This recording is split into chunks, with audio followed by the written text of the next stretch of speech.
Make it a headshot. Shoot me in the temple, aiming slightly downwards. I need the bullet to travel the shortest possible distance through my brain before it hits my hippocampus. If I'm lucky, the sensation of the gunshot ripping through my skull will only last a few decades. As awful as this sounds, you'll be doing me an enormous favor. Death by a headshot, as soon as possible, is vastly better than the alternative. My ordeal started over 10,000 years ago, at 10:15 this morning. I earn extra money by participating in drug trials. I'm a so-called healthy subject who takes experimental drugs to help assess side effects. Once it was a kidney drug. A few times it's been something for blood pressure or cholesterol. This morning they told me the drug I took was a psychoactive substance intended to accelerate brain function. None of the drugs I had tested so far have ever done anything for me, in the recreational sense. In other words, none of the drugs I've tested have given me a killer buzz, or mellowed me out, or anything. Maybe I've always ended up the placebo group, but nothing I've tested had affected me at all. Today's drug was different. This shit worked. They gave me a pill at 10:15 and told me to hang out in the waiting room until they called me back for some tests. Only about 30 minutes, the research assistant told me. I flopped onto the waiting room couch and read a few articles from a copy of Psychology Today that was sitting on the coffee table. They hadn't called me back when I finished the Psychology Today, so I picked up a US News and read it cover to cover. Then I read an old Scientific American. What was taking them so damn long? I sluggishly turned my head to look at the wall clock. It was only 10:23 a.m. I had read all 3 magazines in 8 minutes. I remember thinking this was going to be a long day. I was right. The waiting room had a little bookshelf with some used hardcovers on it. When I stood up to walk to the bookshelf, it felt like my legs barely worked. It's not that they were weak. They were just slow. It took a full minute just to stand up off the couch, and another minute to take 2 steps to the bookcase. I scanned the old books on the shelf and picked out a copy of Moby Dick. My arms had the same problems as my legs. Just reaching one foot in front of me to grab the book took a long time. I actually got bored just waiting for my hand to reach the spine of the book. I slogged back to the couch and collapsed onto it in a slow-motion fall that reminded me of the low-gravity hops of astronauts on the moon. I opened Moby Dick, slowly, and began reading. I started with Call Me Ishmael and got as far as Ahab throwing his pipe into the sea, which was all the way to friggin' chapter 30, before they called me back. "How are you feeling?" the research assistant asked me. "I feel slow," I said. "Actually, it's the other way around. Everything seems slow because you're so fast." "But my legs, my arms, they're moving in slow motion. Your body seems like it's moving slowly because your brain is fast. Your brain is running 10 or 20 times faster than normal. You are thinking and perceiving reality at an accelerated pace. But your body is still constrained by the laws of biomechanics. Frankly, you're moving much faster than a normal person," she pantomimed a jogging motion. "But your brain is running so much faster right now, that even your fast walk seems very slow to you." I thought about my slow-motion flop onto the waiting room couch. Even if my muscles had slowed down, my body would still react to gravity the same way. But in the waiting room, I even fell in slow motion. Slow muscles couldn't explain why gravity seemed weaker. My brain was going at warp 10. That's how I managed to read 3 magazines and the first 30 chapters of Moby Dick in 15 minutes. They ran a series of tests on me. The physical tests were fun. They made me juggle 3 balls. Then 4. Then 6. I had no problem keeping 6 balls in the air because they seemed to be moving so slowly. It was boring, frankly, waiting for each ball to move through its arc so I could catch it, with my slow-motion hands, and toss it back into the air. They threw Cheerios in the air and I caught them with chopsticks. They dropped a handful of coins and I counted the total value before they hit the ground. The cognitive tests were less fun, but very illuminating. Finish a 50-word word search, 3 seconds. Solve an intricate maze drawn onto a poster-sized paper, 2 seconds. View a slideshow projected at 10 images per second and answer detailed questions about what I saw, 95% correct. They told me I measured over 250 on the Knopf scale. Apparently, that's deep into the superhuman range of thinking speeds. Then they sent me home. It'll wear off in a few hours, they said. Which will seem like days to you. Try to use the residual effects to get some work done. Catch up on work emails while you're still in high-speed mode. The ride home was horrible. It was only 3 metro stops, and in real-world time, it only took about 35 minutes. But in my drug-accelerated hypertime, it felt like days. Days. Just walking out of the medical research suite to the elevator seemed like it took an hour. I sprinted out of the office, willing my legs to push me faster. But, the laws of biomechanics held me prisoner.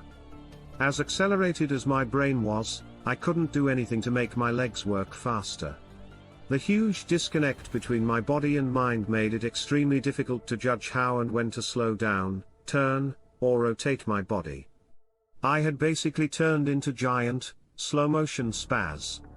I misjudged my speed and rammed into the wall by the elevator button at a pretty good speed. Even though I could see the wall coming at me, I couldn't make my finger, outstretched to hit the elevator button, move away fast enough and I jammed it against the wall. Hard. The pain was intense. If my brain had been running at regular speed, it probably only would have hurt for 30 seconds or so. But in my accelerated state, the intense pain seemed to last for half an hour. 45 minutes maybe. The elevator ride was horrible. It felt like I spent 4 or 5 hours just descending 7 floors, with nothing to look at but the interior of the elevator car. I sprinted to the metro station. I have to admit, this part was almost fun. Even though my body moved at, what seemed to me, super slow speed, I could still carefully choose how and where to place my feet, swing my arms, and turn my torso.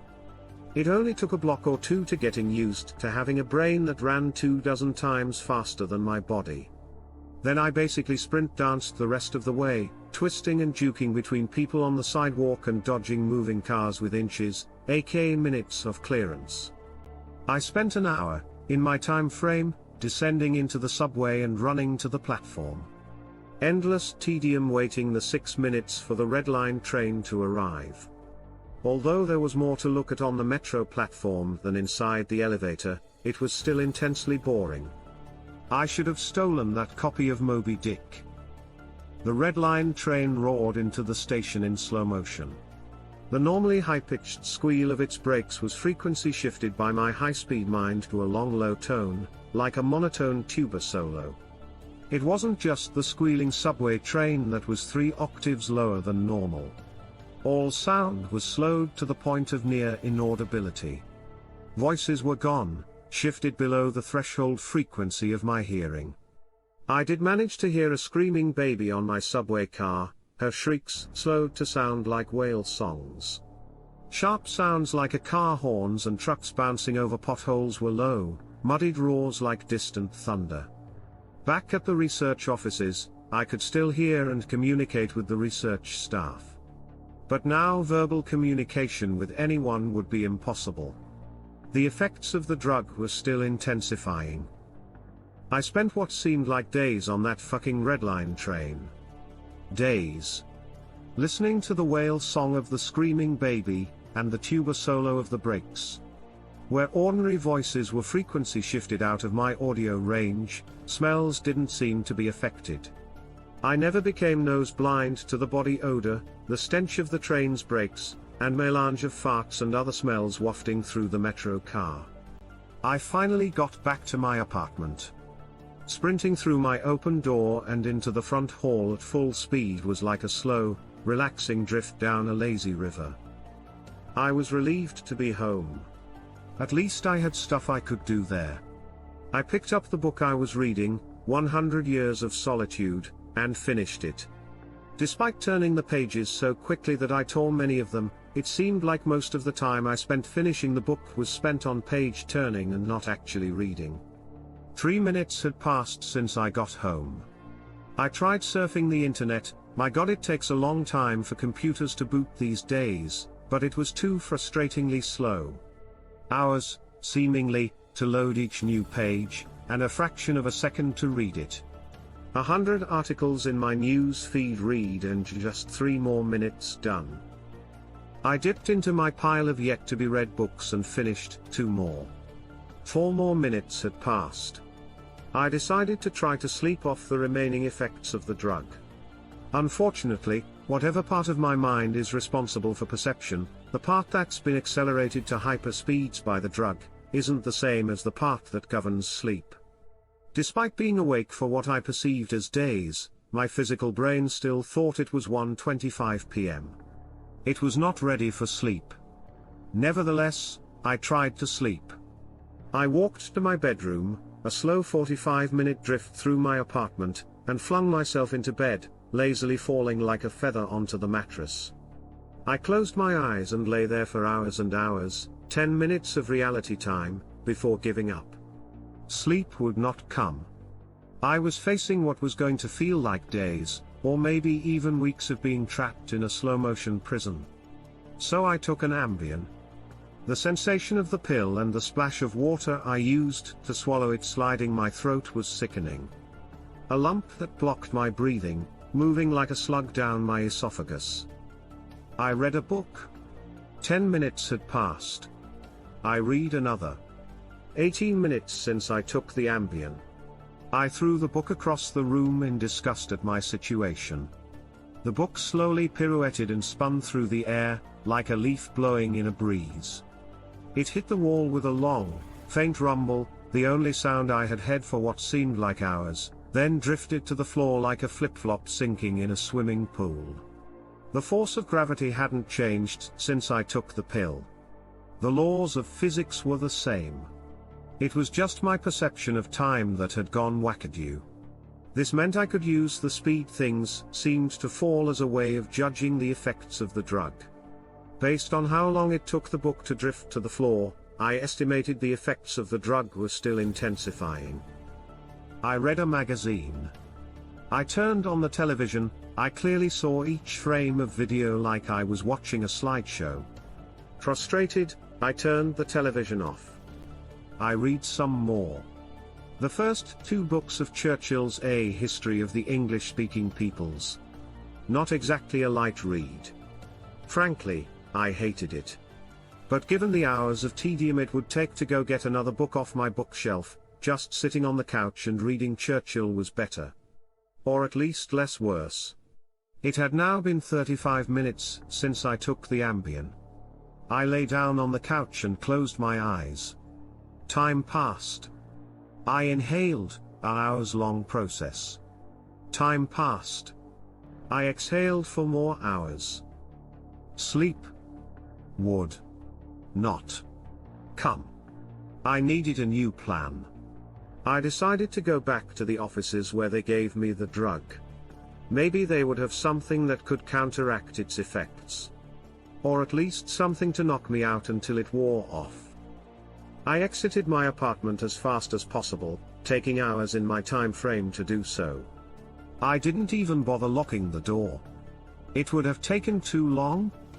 Down the stairs, it's faster than the elevator if you run, through the lobby, out the front door and onto the street. These few things felt like a long day at the office. Sprinting down the street, dancing and weaving between pedestrians with, what must have looked to them, superhuman dexterity. Down the first flight of stairs at the metro. Across the landing. Another hour. Then on to the second flight of stairs. That's when the Ambien hit me. The Ambien didn't make me sleepy. Not at all. Instead, It must have had a severe cross-reaction with the experimental drug I took this morning. I was bounding down the second flight of stairs, moving in slow motion, but still making perceptible progress. Then, wham, everything stopped.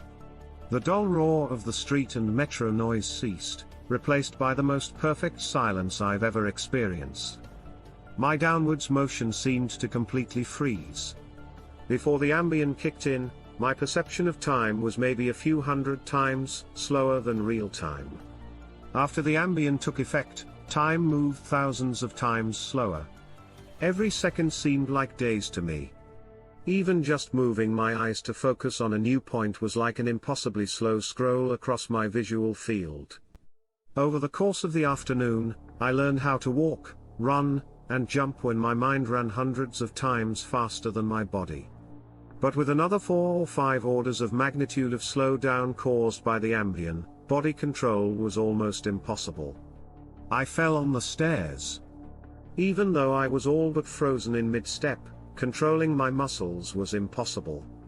I commanded my foot forwards for hours, then backwards for hours more when it seemed like I would miss the next step. Hours attempting to adjust the angle of my ankle, then readjusting when it felt wrong. Despite these efforts, I rolled my ankle on the next step. The pain wasn't at all mitigated by the slowness. Hours of increasing strain on my bent ankle. The nerve signals that send pain into the brain must work differently than the nerves in my ear. Sonic energy was spread out over time, diluted until it was imperceptible. Pain flowed into my brain undiluted by the change in my perception of time. Hours and hours of increasing weight on my turned ankle turned into hours of increasing pain upon increasing pain. I pitched forwards, my high-speed mind completely unable to control my low-speed body. I drifted downwards for days, managing to rotate my torso enough to keep my head from impacting the ground first. I eventually landed on my right shoulder. At first the impact wasn't even noticeable. Then I felt a slight pressure in my shoulder as it came in contact with the ground. The pressure grew, bringing increasing pain, for hour upon hour. My shoulder finally gave out, popping out of its socket with an endless sickening tug. I came to a stop days later, crumpled onto the ground, staring at the ceiling. The pain in my shoulder still screaming with the intensity of a fresh violent injury. I had plenty of time to think during that fall.